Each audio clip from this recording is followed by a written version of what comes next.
또 일주일 만에 만났는데 인사하도록 하겠습니다. 샬롬 사랑합니다. 예, 주일날 만나서 반갑습니다. 인사합시다.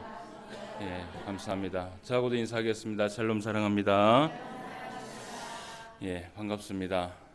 매주 볼 때마다 생각이 나는 거지만 감사하고 또 기쁘고 또 하나님께서 이렇게 귀한 자리를 우리에게 허락하여 주셔서 함께 예배 드릴 수 있는 이 공간을 주심에 감사를 드립니다. 오늘도 하나님께서 우리에게 은혜를 주시기 위하여서 작정하신 날입니다. 예, 은혜 받지 못하면 누구의 손해입니까? 예, 내 손해지요. 그래서 오늘도 이 예배 가운데 여러분들 집중하시고 또 특별히 말씀 가운데 은혜를 받으셔서 오늘도 하나님과 교통하며 나아갈 수 있는 귀한 시간 되기를 주님의 이름으로 축원함을 드립니다. 오늘 우리가 말씀을 계속해서 좀 살펴보고자 합니다. 지난주에 우리가 사사기의 8장의 말씀을 통해서 사사 기드온에 대한 말씀을 우리가 살펴봤는데 오늘도 제목이 똑같습니다. 지난주에 기드온의 불행한 말년이라는 그 첫 번째 주제를 가지고 말씀을 살펴봤는데 오늘도 우리가 두 번째 말씀을 좀 살펴보면서 기드온이 처음에는 하나님 앞에 성령의 사람이었고 처음에는 하나님 앞에 겸손한 사람이었고 처음에는 하나님 앞에 한없이 신중한 사람이었고 정말 하나님 앞에 쓰임 받기에 부족함이 없는 사람이었는데 날이 갈수록 이 사사 기드온이 말년에 있어서 변하게 되는 그런 모습을 우리가 성경을 통해서 찾아볼 수 있었습니다.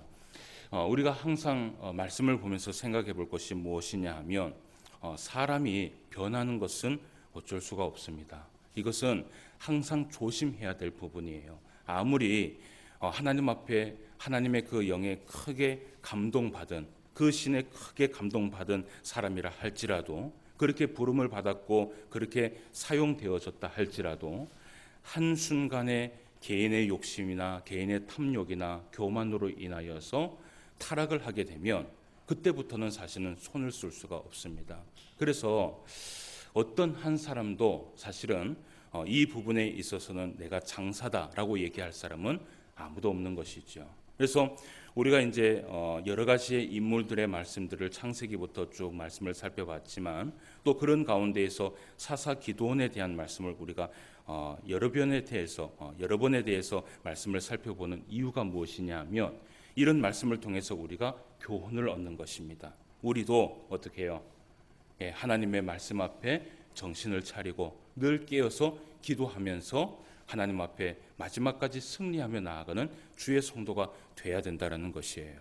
여러분 성경에 보면요 참 많은 인물들이 있는데 이 인물들을 볼 때마다 참 대단하다라는 그런 이야기, 대단하다라는 그런 생각을 많이 하시죠. 예, 우리가 신앙생활을 하면서 우리의 신앙의 삶과 그리고 이렇게 사사 기드온뿐만 아니라 하나님 앞에 부름 받았던 그 많은 사람들의 믿음을 한번 비교해 봅시다. 우리의 믿음은요 사실은 아무것도 아닌 것 같아요. 그죠? 그런데 그렇게 이렇게 믿음이 있고 그렇게 하나님 앞에 순종했고 그렇게 겸손했고 그렇게 사람 앞에서 겸손한 사람도 한순간에 한 욕심과 탐욕으로 인하여서 무너지게 되면 결국은 하나님도 손을 쓸 수 없다는 것을 우리가 성경을 통해서 보게 된다는 것이에요.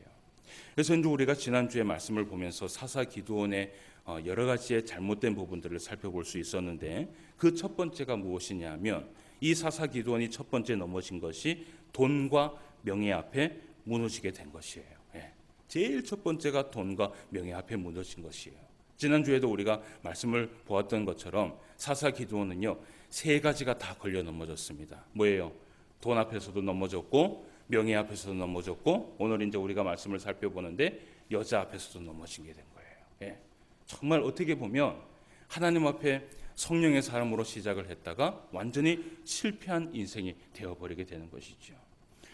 이런 부분에 대해서 성경은 우리에게 뭐라고 얘기를 하느냐 하면 성경은요 우리가 믿음의 선한 싸움을 살아가야 된다고 얘기를 해요. 예. 디모데전서 6장 6절에서 7절 말씀에 보면 이런 말씀을 합니다.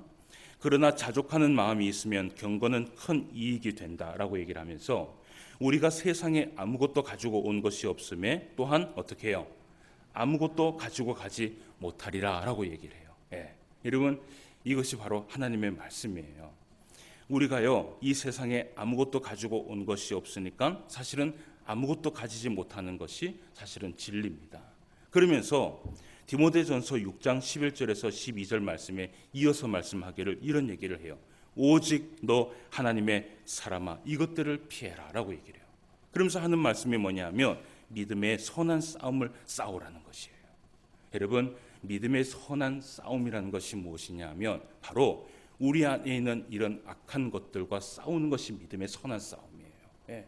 우리 안에 있는 이 악한 많은 것들이 일어날 때마다 그것을 우리가 누르고 그것을 성령으로 이기고 그것을 선함으로 이기고 그렇게 살아가는 것이 믿음의 선한 싸움을 살아가는 것이에요. 그래서 우리의 이 믿음의 선한 싸움은요 언제까지 해야 됩니까? 예수님 오실 때까지. 예. 우리의 삶이 다하는 날까지. 예. 그러니까 이 사탄 마귀는요 우리를 넘어뜨리기 위해서 오늘도 사실은 항상 틈을 보는 자가 누구냐 하면 사탄 마귀입니다. 이 사탄 마귀는요 우리가 죽을 때까지 그리고 이 땅에 있는 그리스도인들이 예수님이 오실 때까지 어떻게든지 한 사람이라도 넘어뜨리려고 하는 것이 이 사탄의 하늘이에요. 그런데 그 사탄이 하는 일 중에 가장 첫 번째가 뭐냐면 이 돈과 명예. 예. 이것에는요 장사가 없습니다. 예. 여기 앞에 있는 이 목사도요 늘 하나님 앞에 기도하는 것이 무엇이냐 하면 항상 기도하는 것이 돈과 명예와 여자 앞에. 예. 이것 하나님 항상 조심할 수 있도록 이것 하나님 항상 내가 깨어서 기도하고 하나님 앞에 선한 마음을 가지고 항상 선한 믿음의 싸움을 살아갈 수 있게 해달라고 늘 기도하면서 살아가요. 여기에 있는 목사만 그런 기도만 해야 될 것이 아니라 믿음의 선한 싸움을 살아가는 우리 모두는 다 이것을 위해서 기도해야 되는 것이에요. 그래서 지난주 우리가 사사기도원에 대한 말씀을 함께 살펴보면서 믿음의 선한 싸움을 살아갈 수 있는 저와 여러분 되시기를 바라고 무엇보다도 믿음의 선한 싸움을 살아가기 위하여서 깨어 기도하고 그리고 또 말씀 앞에 살아갈 수 있는 저와 여러분 되시기를 주님의 이름으로 축원함을 드립니다. 오늘 두 번째 말씀이에요. 기도원의 불행한 말년의 두 번째 시간을 가지는데 아까도 얘기했던 것처럼 돈과 명예 외에도 그를 무너뜨리게 한 것이 있었습니다. 그 두 번째가 무엇인지 바로 그것이 여자 문제였는데 그것을 우리가 말씀을 통해서 한번 살펴보도록 합시다. 8장 29절에서 31절까지의 말씀을 한번 살펴봅시다. 오늘 우리가 본문 말씀으로 한번 살펴봤는데 3절 말씀이에요. 총 3절의 말씀인데 한번 같이 한번 읽어봅시다. 요아스의 아들 시작. 요아스의 아들 여룹바알이 돌아가서 자기 집에 거주하였는데 기드온이 아내가 많으므로 그의 몸에서 낳은 아들이 70명이었고 세겜이 있는 그의 첩도 아들을 낳음으로 그 이름을 아비멜렉이라 하였더라. 아멘. 여기에 보면 29절 말씀에 보면 요아스의 아들 여룹바알이라고 얘기를 하죠. 이 여룹바알은 곧 기드온을 얘기하고 있습니다. 이 기드온이 돌아가서 자기 집에 거주하였는데 라는 이 말은 시간이 조금 많이 지났다라는 것이에요. 그러니까 하나님께서 이 기드온을 사용하시고 또 이 기드온이 사사로서의 그 사명을 감당함에 있어서 자기의 집에 돌아가서 어쨌든 거기에서도 사사의 그 역할을 감당했을 것이라고 생각을 해요. 그런데 그렇게 시간이 지났다라는 것을 이야기하면서 오늘 말씀에 보면 이 사사 기드온에 대해서 성경이 평가를 하기를 이런 평가를 해요. 그가 누가 많았다고 얘기를 해요? 아내가 많았다라고 얘기를 해요. 아내가 많았으므로 그의 몸에서 낳은 아들이 몇 명이라고 얘기를 합니까? 70명이었다라고 얘기를 합니다. 뭐 대단합니다. 어쨌든 그죠? 예. 저 같은 경우에는 2명 낳고도 힘들어서 그렇게 하는데 어쨌든 많은 아내가 있었고 또 그 많은 아내 밑에 70명이라는 자녀를 놓게 됐어요. 그리고 또 오늘 이 위의 말씀에 보면 31절 말씀에 보면 또 이런 얘기를 해요. 세겜에 있는 그의 첩도라고 얘기를 해요. 그러니까 성경에서 오늘 말씀에 보면 정확하게 몇 명의 아내인지는 얘기하지 않아요. 그죠? 예. 몇 명의 아내가 있었는지 몇 명의 첩이 있었는지는 말씀하고 있지는 않지만 어쨌든 중요한 것은 많았다라는 것이에요. 예. 그러니까 얼마나 많았는지는 사실은 모릅니다. 그런데 성경이 많았다라고 얘기하는 것은 정말 많았다라고 얘기하는 것이죠.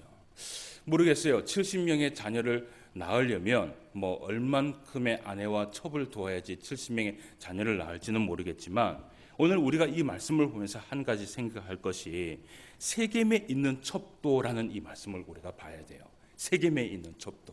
그러니까 지금 이 기드온이 거주하고 있는 이 거주지가 어디냐면 오브라라는 곳입니다. 그러니까 세겜이라는 이 곳과는요 많이 떨어진 곳이에요.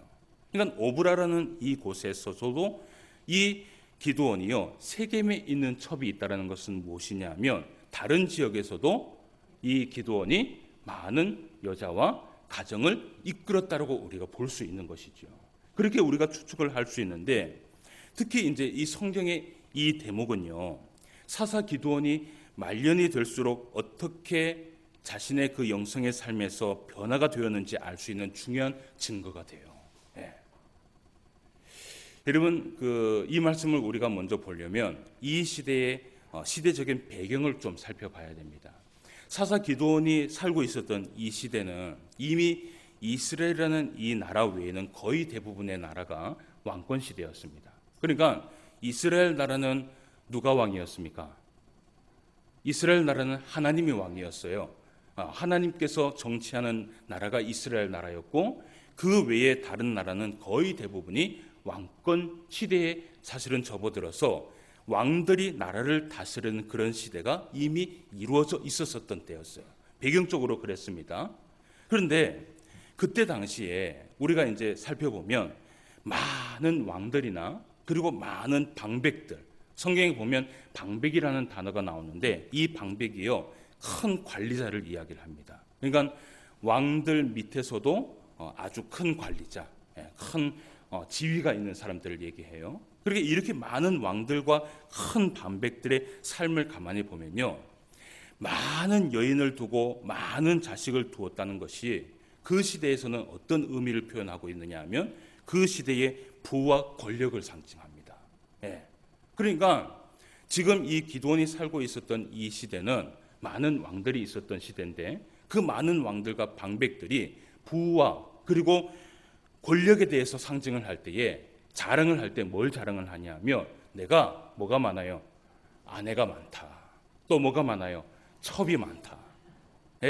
그리고 또 수많은 지역에 누구를 다 낳았어요? 자식을 많이 낳았다. 이러면은 자기네들끼리도 그것이 한편으로는 그 모습 자체가 부와 권력의 상징이 됐던 때가 바로 이 시대였어요.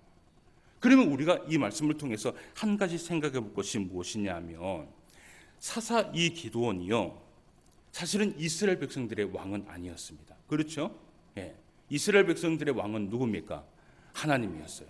그리고 이 사사 기드온이 그 큰 미디안의 전쟁을 다 끝내고 나서도 기드온이 스스로 고백하기를 뭐라고 얘기하냐면 나는 너희들의 왕이 되지 않을 것이다. 그리고 내 자손들도 너희들의 왕이 되지 않을 것이다라고 이야기했음에도 불구하고 오늘 이 사사 기드온의 말년을 가만히 살펴보면요 그가 사실은 이스라엘 백성들의 왕은 아니었지만 그들을 다스리는 사사로서 사실은요 다른 나라의 왕들처럼 정말 호화스럽게 삶을 살아갔다는 것을 우리가 성경을 통해서 볼 수 있어요. 그러면 어떤 성경을 통해서 그 사사 기드온이 그렇게 살아갈 수 있었는가 우리가 그것을 봐야 되는데요. 오늘 이제 그 부분에 대해서 두 가지를 한번 찾아보기를 원해요. 먼저 첫 번째를 한번 찾아봅시다. 첫 번째는 8장 35절 말씀을 우리가 한번 읽어봅시다. 오늘 본문 말씀으로 이미 읽어봤는데 다시 한번 읽어볼게요. 자, 읽어봅시다. 또 시작.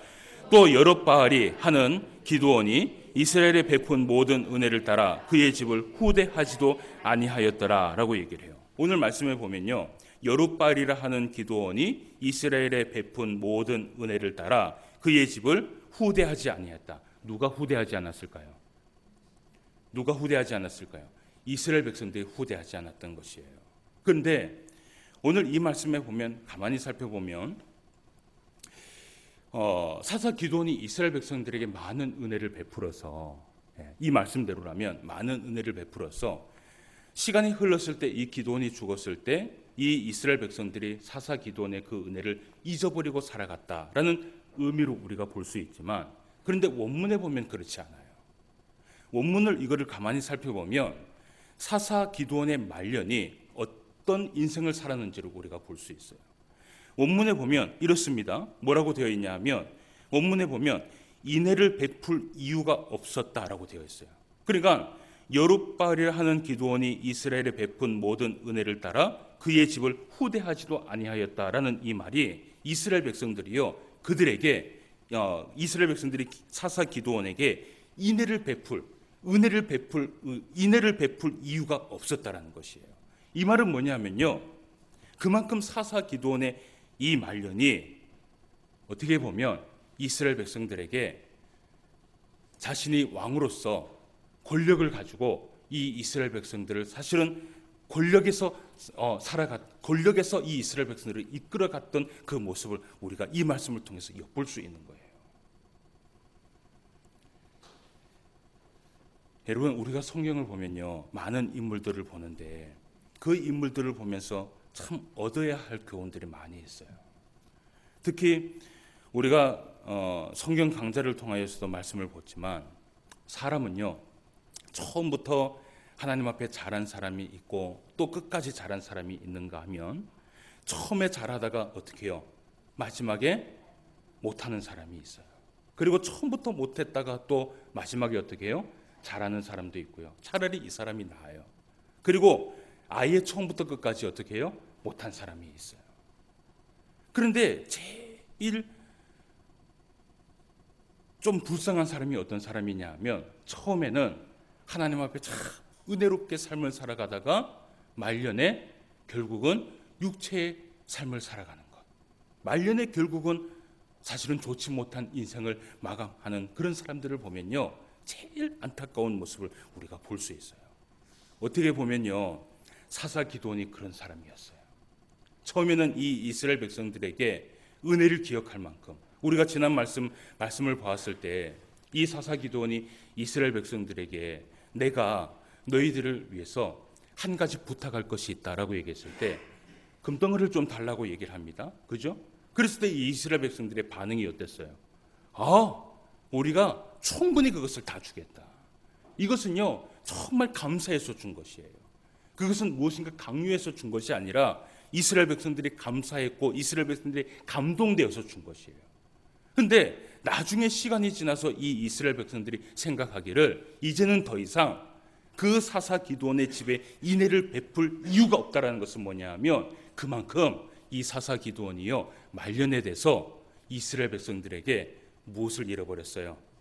신임을 잃어버렸다라는 것이에요. 역대하 21장 말씀에 보면요, 많은 왕들의 이야기가 나오는데 그 왕들 가운데 여호람이라는 왕이 한 사람이 나와요. 저는 이 여호람이라는 왕이요, 이 남유다와 북이스라엘의 총 모든 왕들을 통틀어서 제일 불쌍한 왕이라고 생각을 해요. 왜냐하면 역대하 21장 말씀에 보면 이 여호람이라는 왕이 나오는데, 이 여호람은 남유다의 왕입니다. 근데 남유다의 왕 가운데에서도 악한 왕의 반열에 서 있는 사람이에요.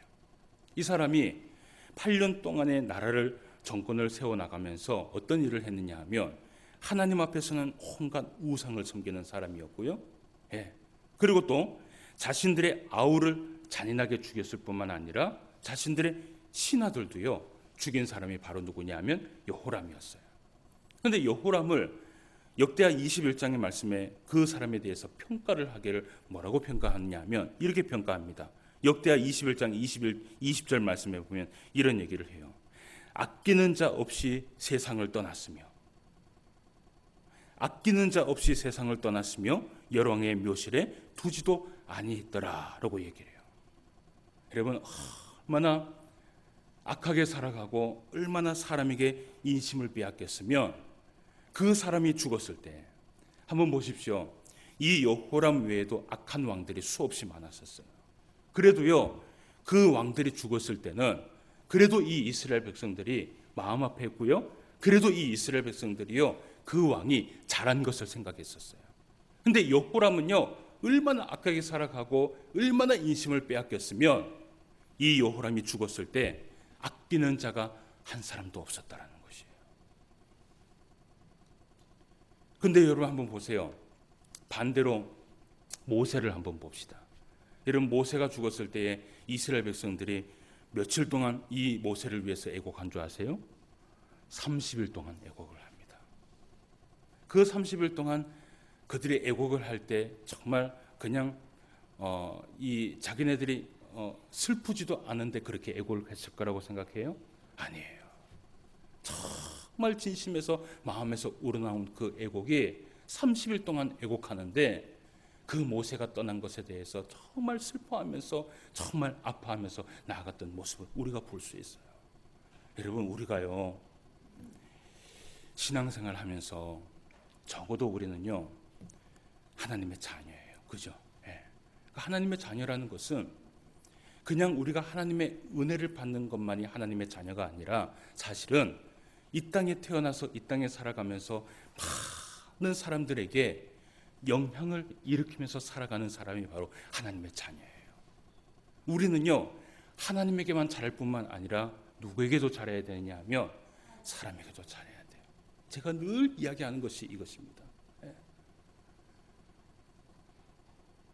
우리가 오늘날 교회가 자꾸 이야기할 때 하나님과의 관계성만 중요하게 생각할 것이 아니라 우리는요 하나님의 관계뿐만 아니라 사람의 관계에서도 잘해야지만이 사실은 그 사람이 하나님 앞에 인정을 받는 것이에요. 적어도 우리가 하나님의 자녀라면 한번 생각해 봅시다. 우리가 죽음을 맞이할 때 저는 한 번씩 그 초상집에 이렇게 자주 가요. 뭐 목회를 하다 보니까 이 초상집에 갈 수밖에 없는 그런 상황들이 오게 돼요. 항상 갔다 오면 늘 생각하기를 제가 나중에 죽었을 때를 한번 회상을 해보게 됩니다. 여러분 우리 스스로를 한번 돌아보세요. 스스로를 한번 돌아보면서 내가 죽음을 맞이했을 때 여러분 내가 부조를 많이 해서 사람이 오는 것 그것은 정말 슬퍼서 사람들이 오는 게 아니에요. 그것은 왜 오느냐 하면 왜 오는 거예요? 그냥 도리를 지키려고 오는 거예요. 근데 정말 진짜 그 초상집이 은혜로운 초상집이 되려면요 오는 사람들로 하여서 죽은 그 사람이 정말 아깝다, 정말 가슴이 아프다, 정말 진짜 하나님이 귀하게 쓰임 받았던 사람인데 정말 사람에게 잘했는 사람인데 라는 이 소리를 적어도 그리스도인 우리는요 사실은 들을 만큼 그런 인생을 살아가야 되는 것이에요. 그래야지만이 우리가 나중에 하나님 앞에 섰을 때도요 부끄러움 없이 설 수 있는 것이에요. 오늘 사사 기드온이 사실은 말년에 씁쓸한 인생을 살아가게 됩니다. 얼마나 그 말년이 안 좋았으면 이 이스라엘 백성들에게 이제는 더 이상 인애를 베풀 필요가 없다라고 얘기했을까? 여러분 우리가 마지막 때에 많은 사람들에게 아까운 사람이 되시기를 바랍니다. 많은 사람들에게 정말 가슴이 아픈 사람이 되기를 원합니다. 우리가요 이 세상에 왔을 때 가지고 온 것 없잖아요. 그죠? 그리고 가지고 가는 게 있어요, 없어요? 가지고 가는 것도 없어요. 그런데 가지고 가는 것 아무것도 없지만 한 가지는 가지고 가야 돼요. 많은 사람들의 사랑은 품고 가지고 가야 돼요. 그래야지만이 우리가 그래도 그리스도인으로서 살아갔다, 그렇게 우리가 얘기할 수 있게 되는 거예요. 그래서 우리가 첫 번째를 바라봤을 때 우리의 이 기드온의 사사 기드온의 삶을 보면서 우리도 마지막 때에 처음과 끝이 어떻게 해요? 동일하여서 정말 많은 사람들에게만 사랑받을 뿐만 아니라 하나님에게도 인정받을 수 있는 저와 여러분 되시기를 주님의 이름으로 축원함을 드립니다. 두 번째 볼 것이 있어요. 자, 이 사사 기드온이 한 나라의 왕처럼 호화스럽게 살아갔던 그 이유의 두 번째가 뭐냐 하면 우리가 사사기 9장 말씀을 한번 봅시다. 사사기 9장 1절과 2절 말씀을 한번 살펴봅시다. 같이 한번 읽어볼까요? 말씀 여룻바알이라는 것은 항상 사사 기드온을 얘기하고 있습니다. 같이 한번 읽어봅시다. 시작. 여룻바알의 아들 아비멜렉이 세겜에 가서 그의 어머니의 형제에게 이르러 그들과 그의 외조부의 집에 온 가족에게 말하여 이르되 청하노니 너희는 세겜의 모든 사람들의 귀에 말하라. 여룻바알의 아들 70명이 다 너희를 다스림과 한 사람이 너희를 다스림이 어느 것이 너희에게 나으냐? 또 나는 너희와 권력임을 기억하라 하니. 아멘. 예. 오늘 1절과 2절 말씀에 보면 특별히 다른 말씀은 없어요. 그런데 오늘 이 사사 기드온의 아들의 이름을 우리가 좀 살펴봐야 돼요. 여러분, 여홉바알이라 하는 이 사사 기드온의 아들의 이름 가운데 그 이름이 무엇이라고 되어 있어요? 아비멜렉이라고 되어 있어요. 이 아비멜렉은 누구의 아들입니까? 첩의 아들입니다. 그죠? 네, 첩의 아들이에요. 근데 이 첩의 아들인데 오늘 이 여룻바알의 아들 아비멜렉의 이름의 뜻이 무엇인지 아십니까? 이 이름의 뜻이 아버지는 왕이시다 라는 이름의 뜻이에요. 네, 아버지는 왕이시다. 그러니까 여러분, 갓난아이가 태어났어요. 그죠? 근데 갓난아이가 태어나서 자기 스스로 그 이름을 지을 수 있어요? 아니죠. 그 이름은 누가 지어줄까요? 아버지나 어머니가 지어줬을 거예요. 근데 오늘 말씀에 보면 그 사사 기드온의 첩이 이 이름을 지어줬다라는 말도 없어요. 네, 말도 없는데 오늘 이 사사 기드온의 그 아들을 이름을 무엇이라고 지었냐 하면 여룻바알이다라고 지었을 때에 사사 기드온이 첩의 아들을 낳고 그에게 뭐라고 얘기를 했냐 하면 아버지는 왕이다 라고 얘기를 하면서 이름을 주어줬다는 것이죠. 여러분, 이 말씀은 뭐냐 하면 사사 기드온인 그 아버지가 진짜 그렇게 살지 않고서는 어떻게 해요? 지어줄 수 없는 이름이에요. 그죠? 그러니까 자기가 그렇게 살아가고 자기가 왕처럼 생각했고 자기가 이스라엘 백성들의 왕이라고 생각을 했기 때문에 이 자식을 낳고 나서 자식에게 뭐라고 얘기를 했냐 하면 아버지가 왕이다 라고 얘기를 한 거예요. 네. 여러분, 그렇게 태어났던 이 아이가 자라나면서 어떻게 자라났을 거라고 생각해요? 어떻게 자라났을까요? 여러분, 아버지가 왕이에요. 그럼 아들은 뭐예요? 아들은 왕자죠. 예. 그러니까 이스라엘 백성들의 왕은 있습니까? 없습니까? 왕은 없습니다. 그렇게 실제적으로 왕은 없지만 스스로 생각하기를 사실은 왕이라고 생각을 했고 그렇기 때문에 그 아들을 지었을 때에 아버지가 왕이니까 어떻게 해요? 걱정하지 말라는 거예요. 이렇게 자라났던 그 아이가 여러분 살아갔을 때 사실은 그 아이를 건드릴 사람이 아무도 없었고요. 아마도요, 제 생각에는요, 이 아이를 키웠을 때요, 정말 오냐오냐 키웠을 것 같아요. 예, 진짜 왕자처럼. 그렇게 태어났던 이 아기가, 그렇게 자라났던 이 아이가 사사 기드온이 죽자마자 무엇이 되려고 하느냐 하면 결국은 자신이 왕이 되려고 하는 거예요. 왜 왕이 되려고 할까요? 어릴 때부터 무엇이라고 들었냐 하면 우리 아버지는 왕이기 때문에 왕이 죽었으면 누가 왕이 돼야 돼요? 자기가 왕이 돼야 되는 거예요. 그런데 이 왕이 되고자 했던 이 아비멜렉의 삶을 가만히 살펴보면요, 사사기 9장 말씀에 쭉 나와 있어요. 그런데 오늘 이 말씀을 우리가 다 살펴볼 수 없는데 자기 스스로 왕이라고 생각했던 이 아비멜렉이요, 삶을 살아가는데 얼마나 악한 삶을 살아가는가, 우리가 그 말씀을 먼저 한번 살펴보기를 원해요. 사사기 9장 5절 말씀을 한번 살펴봅시다. 나중에 여러분들이 시간 되시면 이 9장 말씀 전체를 한번 살펴보시기를 바랍니다. 9장 5절 말씀을 먼저 한번 봅시다. 같이 한번 읽어볼게요. 시작. 오브라이는 그의 아버지의 집으로 가서 여룻바알의 아들 곧 자기 형제 70명을 한 바위 위에서 죽였으되 다만 여룻바알의 막내 아들 요담은 스스로 숨었으므로 남았느니라 라고 얘기를 해요. 무엇을 했어요? 오늘 하루아침에 그 아비멜렉이 한 일이 무엇입니까? 아버지의 자녀 70명을 어떻게 해요? 하루아침에 죽였어요. 여러분, 이것은요, 정말 인격이 바로 되어 있으면 이런 일을 행하지 않죠. 그러니까 스스로 왕이라는 것을 생각했고 또 이 왕권을 이어받기 위해서는 자기들의 그 형제를 어떻게 해요? 다 죽여야지 자기가 왕이 될 수 있을 거라고 생각을 했던 것이에요. 한순간에 70명을요, 한순간에 죽여버리는 거예요. 그리고 또 말씀을 봐요. 사사기 9장 22절 말씀을 한번 보세요. 예, 사사기 9장 22절 말씀 같이 한번 읽어봅시다. 시작. 아비멜렉이 이스라엘을 다스린 지 3년에라고 얘기를 해요. 여러분, 아비멜렉이 이스라엘을 어떻게 했어요? 다스렸어요. 무엇으로 다스렸어요? 왕으로서 다스렸어요. 몇 년을 다스렸어요? 3년을 다스렸어요. 여러분, 하나님께서 이 아비멜렉을 왕으로 세웠습니까? 세우지 않았습니까?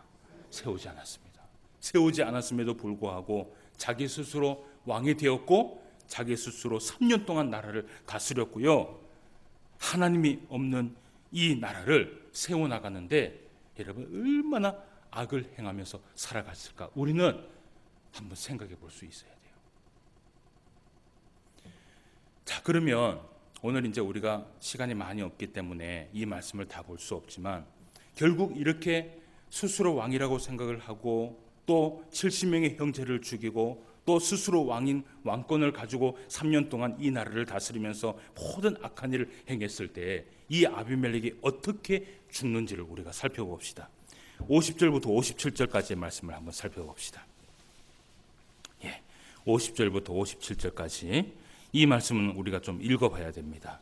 제가 한번 봉독해 드릴게요. 아비멜렉이 데베스에 가서 데베스에 맞서 진치고 그것을 점령하였더니 성읍 중에 견고한 망대가 있으므로 그 성읍 백성의 남녀가 모두 그리로 도망하여 돌아가서 문을 잠그고 망대 꼭대기로 올라간지라.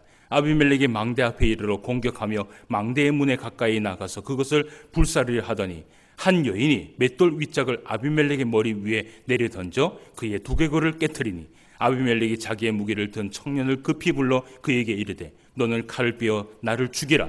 사람들이 나를 가리켜 이르기를 여자가 그를 죽였다 할까 하노라 하니 그 청년이 그를 찌르매 그가 죽은지라. 이스라엘 사람들이 아비멜렉이 죽은 것을 보고 각각 자기 처소로 떠나갔더라. 56절 57절 같이 한번 읽어봅시다. 시작.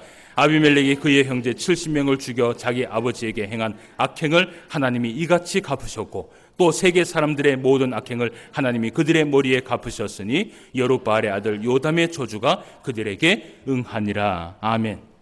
오늘 말씀에 보면요, 결국 이 아비멜렉의 죽음을 한번 보십시오. 어떻게 죽느냐 하면 한 여인입니다. 어떤 여인인지 이름을 나타내지 않는데 이 여인이 무엇을 던졌어요?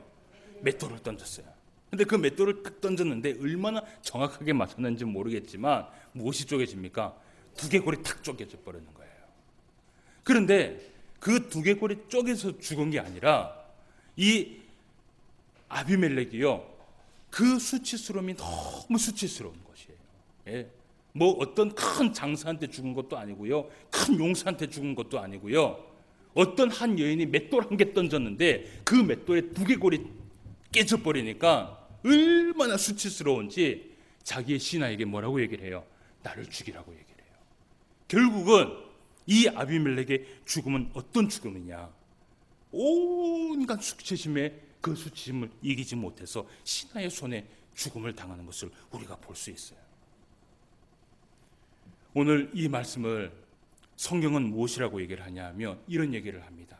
형제 70명을 죽인 것과 그의 모든 악행을 하나님이 갚으셨다라고 얘기를 해요. 여러분, 갚으셨다라는 이 말씀이 히브리어로 슈브라고 해서 되돌려 놓았다라는 것이에요. 되돌려 놓았다는 것이에요. 하나님이요, 모든 것을 다 어떻게 했냐면 되돌려 놨어요. 처음으로 되돌려 놨어요. 사랑하는 성도 여러분, 말씀을 맺기를 원해요. 사사 기드온이 처음 가졌던 그 작은 탐욕과 욕심이 어떤 일을 이루었냐? 결국은 걷잡을 수 없는 탐욕에 이어지게 되고요, 또 이스라엘 백성들의 온갖 우상의 타락의 결과를 이끌어내고요, 모든 자식들의 불행까지 이어지게 되는 것을 우리가 볼 수 있어요.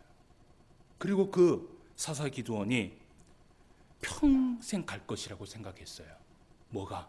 자신의 명예가. 자신의 그 부와 명예가 평생 갈 것이라고 생각했지만 가장 초라하고 쓸쓸한 죽음을 맞이하게 됐고요, 하나님께서 모든 것을 어떻게 했냐면요, 되돌려 놨어요. 마지막으로 여러분들에게 묻습니다. 지금까지 한 3주 동안의 사사 기드온에 대한 말씀을 살펴봤는데, 여러분 사사 기드온에게 남은 것이 무엇이 있어요? 사사 기드온의 손에 남은 것이 뭐가 있어요? 있어요, 없어요? 아무것도 없어요. 아무것도 없어요. 하나님께서 어떻게 하셨어요? 갚으셨는데, 그 갚으신 것은 뭐냐 하면 모든 것을 원자리로 되돌려 놔버렸어요. 여러분, 우리가 신앙생활을 하면서 영원할 것 같다라고 생각하는 그 돈과 명예와 또 영원할 것 같다라는 그 욕심과 탐욕, 가지면 내 것이라고 생각하죠. 가지면 끝까지 가져갈 수 있을 거라고 생각하죠. 이걸 가지고 있으면 죽어서도 가져갈 거라고 생각을 하죠. 아니요. 악행으로 인하여서 거둔 것은요, 하나님이 어떻게 하신 줄 아십니까? 분명히 갚으십니다. 그 갚으신다는 말은 뭐냐면 어떻게 해요? 원자리로 되돌려 놓으신다는 것이. 그러면 그렇게 평생 인생을 살아갔던 그 사람의 인생은 어떤 인생이 되어버려요? 헛된 인생이 되어버리는 것이에요. 여러분들은 이 땅에 살아가면서 어떤 인생을 살아가기를 원하십니까? 여러분, 우리 인생이 한 2번, 3번 살면 좋겠죠. 그죠? 그러면 한 번 잘못 살면 어떻게 해요? 다음에 또 잘 살면 되잖아. 그죠? 그런데 참 안타깝게도 우리의 인생은 한 번 살면 끝나요. 한 번 헛된 인생을 살아가면 어떻게 해요? 되돌릴 수가 없어요. 우리가 말씀 한 군데만 찾아보고 말씀을 마무리합시다. 마태복음 6장 19절에서 21절까지 말씀입니다. 마태복음 6장 19절에서 21절까지 말씀. 이 말씀 우리가 함께 읽고 말씀을 마무리하도록 하겠습니다. 19절에서 21절까지 말씀 같이 한번 읽어봅시다. 시작. 너희를 위하여 보물을 땅에 쌓아두지 말라. 거기는 좀과 동록이 해하며 도둑이 구멍을 뚫고 도둑질하느니라. 오직 너희를 위하여 보물을 하늘에 쌓아두라. 거기는 좀이나 등록이 해하지 못하며 도둑이 구멍을 뚫지도 못하고 도둑질도 못하느니라. 내 보물이 있는 그곳에는 내 마음도 있느니라. 아멘. 사랑하는 성도 여러분, 한 번 사는 인생, 그죠? 이 땅의 소망을 가지지 마시고 하늘의 소망을 바라보면서 하늘의 소망을 바라보면서 살아가면 이 땅에 있는 우리의 경건의 삶도 유익이 된다라고 얘기를 해요. 이 경건의 삶은요, 내세와 하나님의 나라가는 그 외세까지도 다 유익이 된다라고 얘기를 해요. 그래서 우리가 오늘도 모든 것을 내려놓고 모든 것을 내려놓고 하나님을 위해서 살아갑시다. 성경은 이렇게 얘기하고 있어요. 먼저 그의 나라와 의를 위하여 살아가라. 저는 이것을 다르게 얘기를 하죠. 오직 그의 나라와 의를 위하여서 살아가라. 그러면 그 외의 모든 것들은 하나님께서 인도하여 주실 줄 믿습니다. 이번 한 주간도 우리의 마음속을 다시 한번 다스리시고 승리하며 살아갈 수 있는 저와 여러분 되시기를 주님의 이름으로 축원함을 드립니다. 기도드리겠습니다. 하나님 아버지, 은혜를 진심으로 감사함을 드립니다. 오늘도 우리에게 귀한 말씀 허락하여 주시고 또 몇 주 동안의 사사 기드온의 말씀을 함께 살펴보면서 처음에는 성령의 사람이었습니다. 처음에는 겸손의 사람이었습니다. 처음에는 능력의 사람이었습니다. 처음에는 사람에게도 정말 좋은 인격을 가지고 있었던 그런 사람이었습니다. 그러나 시간이 지날수록 말년이 될수록 하나님 앞에 교만한 삶을 살아가고 많은 사람들에게 인심을 빼앗기는 그런 삶을 살아갔을 때 결국은 하나님께서 모든 것을 갚으시고 결국은 하나님께서 모든 것을 되돌려 놓으신 그 말씀을 우리가 오늘 말씀을 통해서 살펴볼 수 있었습니다. 오늘 이 말씀을 살펴보면서 우리의 인생도 살펴보기를 원합니다. 한번 살아가는 이 인생, 헛된 인생 살아가지 않도록 주님 도와주시옵시고 하늘의 소망을 바라보면서 오직 하나님의 나라와 의를 위하여 살아갈 때에 하늘의 그 많은 보물을 우리에게 주실 그 하나님을 기억하면서 믿음으로 살아갈 수 있는 주의 성도들이 될 수 있도록 역사하여 주시옵소서. 승리하며 살아갈 수 있는 주의 성도들이 될 수 있도록 역사하여 주시옵소서. 오늘도 함께하여 주심을 감사함을 드리며 모든 말씀 예수님의 이름으로 기도드리옵나이다. 아멘.